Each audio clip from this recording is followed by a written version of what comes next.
ये स्टूडेंट्स, हम lesson the rise of nationalism in Europe कर रहे हैं। अभी तक हमने ये पढ़ा कि जो यूरोप के कंट्री हैं, उन यूरोप के कंट्री के यूरोप कॉन्टिनेंट में जो कंट्री हैं वो कंट्री छोटे छोटे एरियाज़ में डिवाइड थे और सभी इन एरियाज़ को मिला के यूनिफाइड करना एक इम्पोर्टेंट काम था, टास्क था और इन सभी को मिलाने के लिए काम किया गया। नेशनलिज्म की शुरुआत हुई। अब इसी में हम आगे देखेंगे। 1815 में नेपोलियन बोनापार्ट ने जब शासन किया और उसके बाद में जब वो युद्ध हार गए, तो युद्ध हारने के बाद में यूरोपियन कॉन्टिनेंट के अलग अलग कंट्रीज में एक नया कंसेप्ट स्टार्ट हुआ और ये एक नया कंसेप्ट अपने आप में एक बिल्कुल नया कंसेप्ट था। उसमें कुछ नई चीज़ों को इंक्लूड किया गया, कुछ नए कंसेप्ट इसके अंदर इंक्लूड किए गए जिसको कि कंजर्वेटिज्म कहते हैं, यानी स्पिरिट ऑफ कंजर्वेटिज्म की भावना स्टार्ट हुई। इसमें जो इस कंजर्वेटिज्म की भावना को मानते हैं लोग, जो उसके रिप्रेजेंटेटिव थे, उन सभी को कंजर्वेटिव्स कहा जाता है। कंजर्वेटिव्स लोगों का मानना यह था कि यूरोप के अलग अलग देशों में जो फैमिली सिस्टम है, प्रॉपर्टी सिस्टम है, जो मोनार्कियल सिस्टम है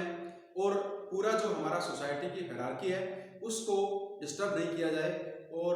जो पुराने समय से जो सिस्टम चला आ रहा था उसी सिस्टम के अनुरूप आगे काम किया जाना चाहिए और जो अलग अलग यूरोप के कॉन्टिनेंट के जो पोर्शन डिवाइडेड हैं उन पोर्शन पे पुराने तरीके से ही दोबारा शासन चलता रहे। इसी तरीके से वो कंजर्वेटिज्म को बढ़ावा देना चाहते थे। तो इन सभी चीज़ों के लिए यूरोपियन कॉन्टिनेंट की काफ़ी कंट्रीज, या ऐसे मान लीजिए अलग अलग कंट्रीज के पोर्शन, जैसे कि Russia, Persia, Germany,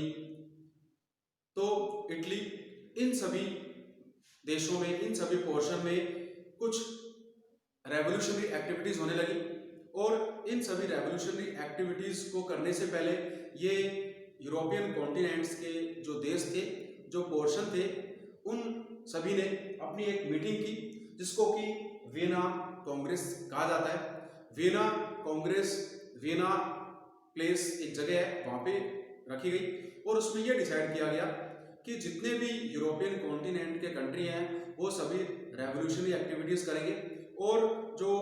freedom fighter हैं, जो मेन लीडर हैं रेवोल्यूशनरी एक्टिविटीज़ करने वाले, उन सभी की हेल्प ली जाएगी और हेल्प लेके पूरे यूरोप को यूनिफाइड करने का काम किया जाएगा। इसमें इटली ने भी एक इम्पोर्टेंट रोल प्ले किया और इटली में एक रेवोल्यूशनरी हुए गैस्पी मैज़िनी, जिन्होंने अपनी एक सीक्रेट सोसाइटी बनाई जिसको कि इटालियन सीक्रेट सोसाइटी कहते हैं। इटालियन सीक्रेट सोसाइटी ने भी रेवोल्यूशनरी एक्टिविटीज़ चालू की और इटली के वो अलग अलग गाँवों में गए, अलग अलग शहरों में गए और अलग अलग गाँवों और शहरों में जाके उन्होंने इटली के अलग अलग पोर्शन के जो लोग थे उन सभी लोगों में नेशनलिज्म की भावना भरी, उनको अपने राष्ट्रवाद के बारे में बताया, राष्ट्रीय भावना के बारे में बताया कि हमें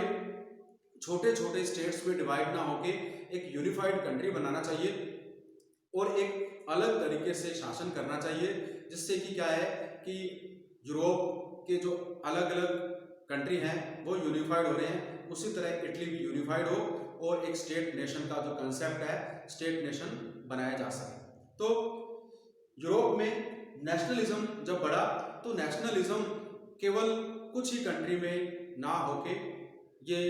इटली, जर्मनी और रशिया का कुछ पोर्शन और पर्शिया से होता हुआ लगभग यूरोप के सभी कंट्री तक पहुंच गया। और उससे पहले अर्ली 18th सेंचुरी में यूरोप पूरा का पूरा यूरोप, या ऐसा मान लीजिए कि अर्ली 18th सेंचुरी का अगर हम मैप देखें तो हम उसमें देखेंगे कि यूरोप जो है वो छोटे छोटे पोर्शन में डिवाइड था और इन सभी छोटे छोटे पोर्शन में मोनार्कियल सिस्टम से वहाँ पे शासन किया जा रहा था। तो धीरे धीरे ये आवश्यकता बढ़ी और वर्ल्ड में उस टाइम काफ़ी चेंजिंग आ रही थी। तो उस चेंजिंग के कारण ये डिसाइड किया गया कि यूरोप कॉन्टिनेंटल के जितने भी छोटे छोटे एरियाज़ हैं उन सभी छोटे छोटे एरियाज़ को नेशनलिज्म के द्वारा, राष्ट्रभक्ति की भावना के द्वारा, राष्ट्रवाद के द्वारा जोड़ा जाए और एक नया कंसेप्ट बनाया जाए और नेशनल और स्टेट का कंसेप्ट डेवलप हो और नेशनलिज्म को बढ़ावा दिया जाए। तो धीरे धीरे ये लगभग यूरोप के सभी देशों में फैल गया और जितने छोटे छोटे एरियाज थे वो सभी आपस में जुड़ के एक यूनियन बनी, एक यूनिफाइड कंट्री का विकास लगातार होता चला गया।